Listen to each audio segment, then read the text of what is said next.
पुस्तक दैनिक प्रेरणा, दिन 271। सुविचार। सृजन करने के लिए कदम पहला, मांगे। इसका मतलब है कि आप पूरी तरह सोच विचार कर यह स्पष्ट कर लेते हैं कि आप क्या चाहते हैं। अपनी मनचाही चीज को मांगते वक्त यह याद रखें कि यह पहले से आध्यात्मिक जगत में मौजूद है। मांग करना सृजन का सक्रिय कदम है।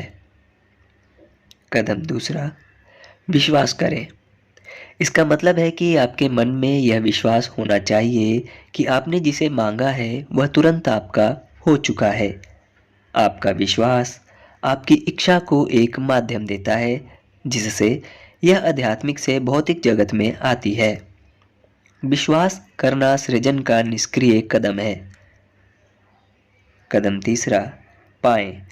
अगर आप यकीन करते हैं कि आपको पहले ही मिल चुका है तो आपको मिल जाएगा। पाना सृजन का तीसरा कदम है और यह सक्रिय व निष्क्रिय को मिलाने का परिणाम है जिससे आदर्श सृजन होता है। सृजन किसी बैटरी जैसा होता है। बैटरी का पॉजिटिव सिरा सक्रिय है और नेगेटिव सिरा निष्क्रिय है।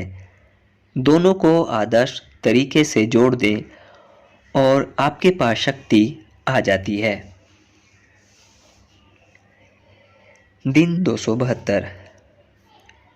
आनंद अस्तित्व की एक अवस्था है और यह आपके भीतर से आता है।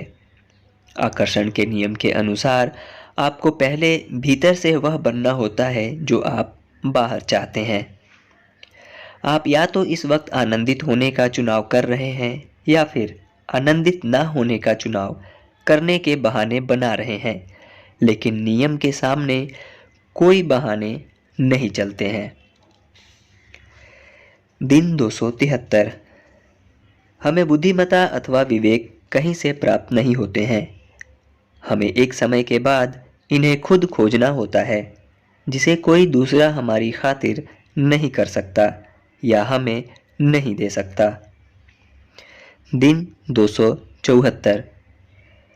हम अपने भविष्य की हर चीज देखने में सक्षम नहीं होते हैं, लेकिन सृष्टि की सर्वोच्च शक्ति हर संभावना को देख सकती है।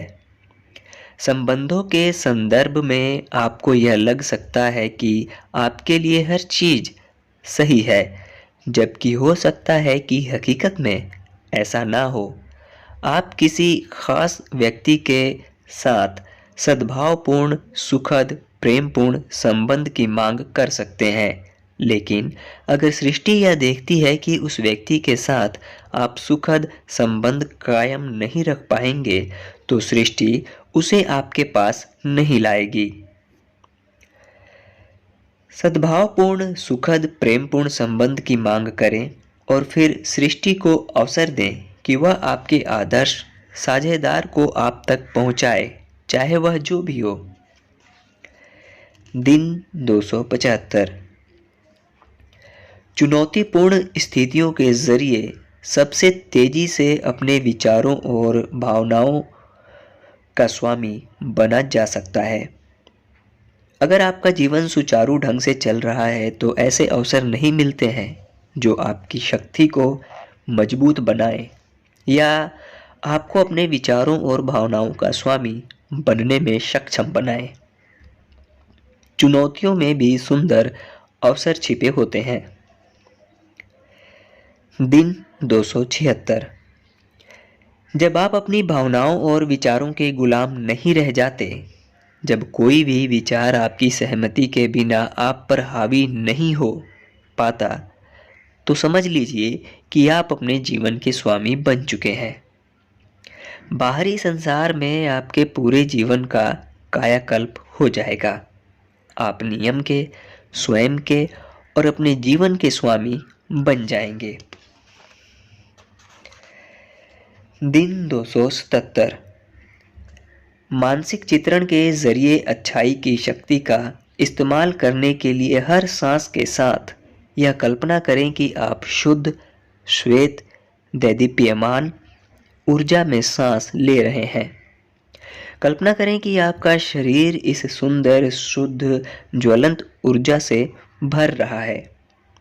देखें कि यह ऊर्जा आपके शरीर की हर कोशिका को रोशन कर रही है, जब तक कि आपका पूरा अंदरूनी और बाहरी शरीर किसी चमकते सितारे जैसा चमकदार व प्रकाशमान नहीं हो जाता।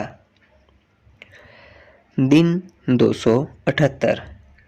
हम सृष्टि के सटीक लघु रूप या संक्षिप्त संस्करण हैं, और जब हम खुद को जान लेते हैं तो पूरी सृष्टि को जान लेते हैं। प्लूटो ने कहा था, स्वयं को जानिए। दिन 279।